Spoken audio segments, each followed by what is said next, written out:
knows differs from the Bible, which one is the truth? Alin po ba ang totoo? Of course, the Bible. Kundi, walang iba kundi ang Bible. Amen? Amen. Amen?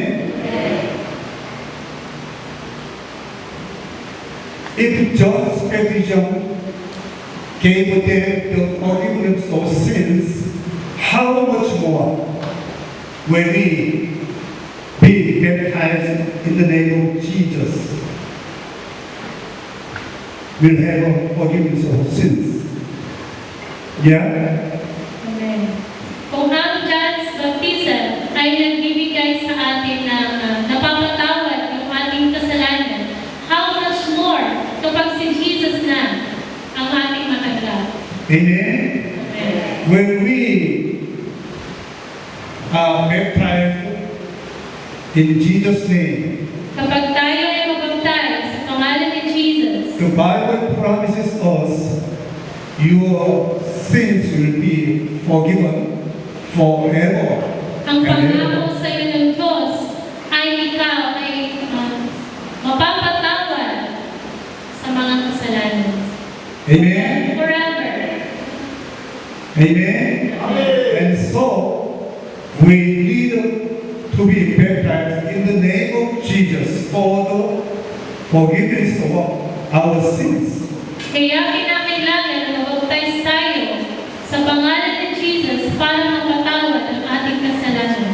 When your sins will be forgiven or will be remitted. Remitted. Saving. Remission of sins. Ang pagbaptize sa pangalan ni Jesus, ito ay nakakapag-forgive sa atin ng sin. When you believe in Kapag or ikaw ay repent, when you repent, Kapag ikaw ay naniwala, humingi ng tawad, no, the Bible says, when you are baptized in the name of Jesus, in that time, your sins will be forgiven forever. saka ka lang mapo-forgive ang sin mo kapag nabaptize. Amen? This is wonderful promise of God. Ito po ay mahalagang promise, a wonderful promise. Amen?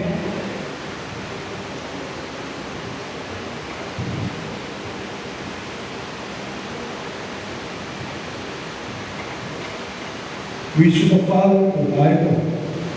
Kinakailangan po na sumunod tayo sa Bible. Let's read the following Bible verses. Basahin po natin ang book of Acts.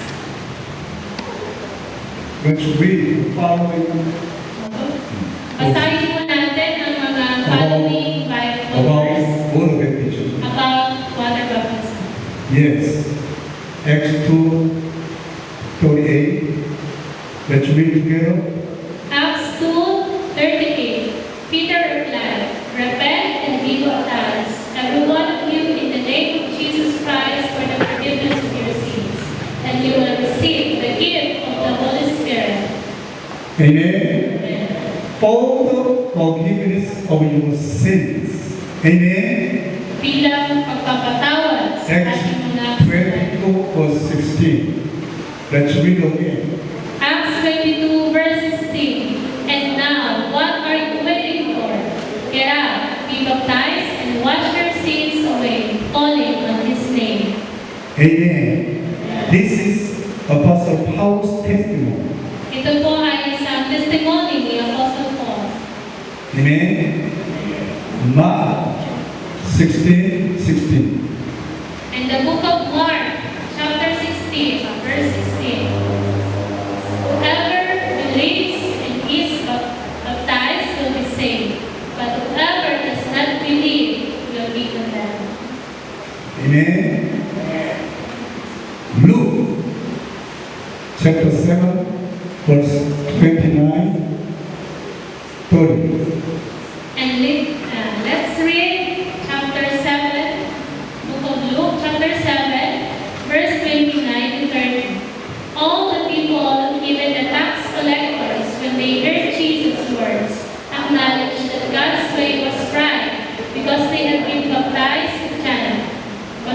Pharisees and the experts in the law rejected God's purpose for themselves because they had not been baptized by John.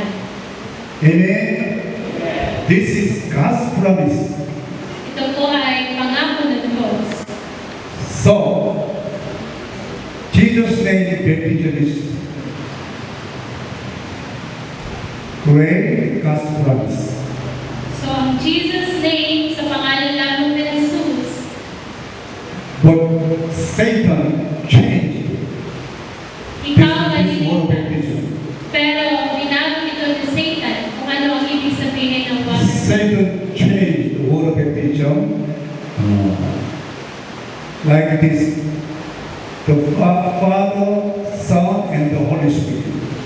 Binago ni Satan, o dinisave ni Satan ang mga tao na kailangan mag-baptize from the Father, the Son, and the Holy Spirit. This change happened after the 3rd century AD. Ito po ay nangyari after 3rd century after death. This can be easily verified by anyone looking up the entry for baptism in any encyclopedia. Ito po ay na-verify o madaling maintindihan sa panahon na iyon. So easy. The Encyclopedia Britannica is the most authoritative encyclopedia.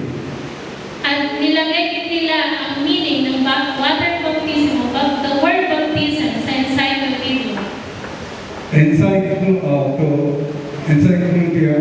Encyclopedia Britannica says Sa encyclopedia, baptism changed from the name of Jesus to the name of the Father, the Son, and the Holy Spirit in the 3rd century. ang nakalagay sa encyclopedia about the meaning of baptism is from the name of Jesus to the name of the Father, the Son, and the Holy Spirit.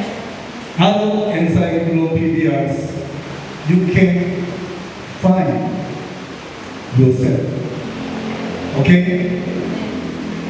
But the slogan of the reformers is back to the Bible.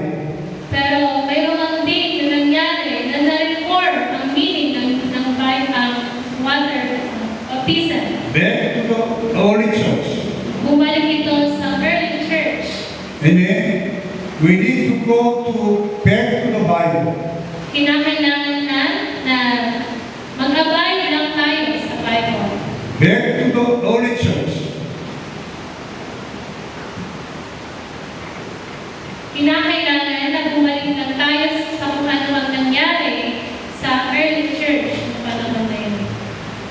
Amen? Amen? If the gospel of the Jews determines our eternal life, then we must return to the Bible, not tradition. Kung ang gospel of truth ay nag-preach na pinipreach ang apostle teaching at nadidetermine ito ang eternal salvation, then bumalik tayo sa Bible, hindi sa mga tradition. Amen? Build your faith on the Bible. I-abide natin ang faith natin sa Bible, Not on the tradition. hindi sa mga tradition. Amen? Amen. Many people ask this question. Maraming mga tao nagtatanong ng ganitong question. Did Jesus not say in Matthew chapter 28, verse 19, Sinabi ni Jesus sa book of Matthew chapter 28, verse 19, baptized in the name of the Father, the Son, and the Holy Spirit? na nakasulat doon na baptize sa pangalan ng Ama, ng Anak, at ng Holy Spirit. Let's read together. Therefore, go and make disciples of all nations, baptizing them in the name of the Father, the Son, and the Holy Spirit. Here is not names. In the name. What's the name Ito po ay hindi of the pangalan. Father? Jesus. What is the name of Son? Jesus. What's the name of the Holy Spirit? Jesus. Father, Son, of the Holy Spirit. The name Jesus said, you should baptize them in the name. He did not say only speaking this verse like a parrot. Hindi lang daw po kailangang banggitin ang God the Father, the Son, and the Holy Spirit. Kinakailangan lang daw po banggitin ang mismo pangalan ni Jesus. Without a name, Because baptism is in vain. kung walang pangalan, ang baptism na ito ay masasalaula lang. Not effective. Hindi ito effective. We need to have the name. Kinakailangan na mayroong pangalan. Amen. Amen. This is a good question. Within this question, have a profound truth that reveals how great Jesus' name